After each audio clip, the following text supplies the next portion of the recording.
5 দিনের রিমান্ডের কথা শুনে কাঠগড়ায় অজ্ঞান হয়ে পড়ে যান তৌহিদ আফ্রিদি। এজলাস কক্ষ থেকে বের হওয়ার সময় আফ্রিদিকে দেখা যায় দুইজন পুলিশ কর্মকর্তার কাঁধে হাত দিয়ে বের হচ্ছেন। এজলাস কক্ষ থেকে বের হওয়ার সময় আবারও অসুস্থ হয়ে জ্ঞান হারান তৌহিদ আফ্রিদি।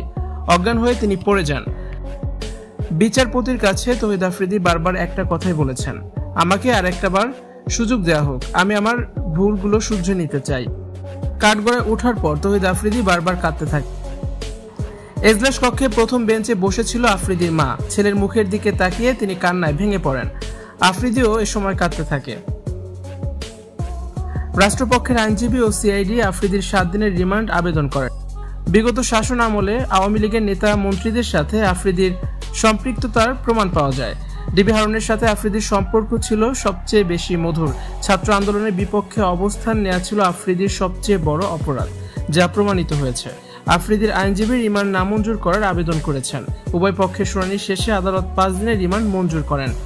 রিমান্ডের কথা শুনে অজ্ঞান হয়ে কাঠগড়ায় পড়ে যান তৌহিদ আফ্রিদি। আদালতে তোলার সময় আফ্রিদিকে বেশ ফুরফুরে মেজাজেই দেখা গেছে, তবে এরপরেই আস্তে আস্তে অসুস্থ হয়ে পড়েন তৌহিদ আফ্রিদি। অজ্ঞান আফ্রিদি দুইজন পুলিশ কর্মকর্তার কাঁধে হাত দিয়ে এজলাস কক্ষ থেকে বের হয়েছেন। আফ্রিদি বলছিলেন তিনি অসুস্থ, তার কিডনিতে সমস্যা, তাকে যেন চিকিৎসার সুযোগ দেওয়া হয়। আফ্রিদিকে পানি খাইয়ে কিছুটা সুস্থ করা হয়। এজলাস কক্ষ থেকে বের হওয়ার সময় হাঁটতে পারছিল না তৌহিদ আফ্রিদি। দুজন পুলিশ কর্মকর্তা তাকে সহযোগিতা করে নিয়ে যায়। গ্রেপ্তার হওয়ার পর থেকেই তৌহিদ আফ্রিদি ভয়ে আছেন, কি হবে তার সাথে, কবে ছাড়া পাবেন, ভাবতে ভাবতে আরো বেশি ভেঙে পড়েছেন তৌহিদ আফ্রিদি। আফ্রিদির পুরো পরিবার এখন যেন উলটপালট হয়ে গেছে।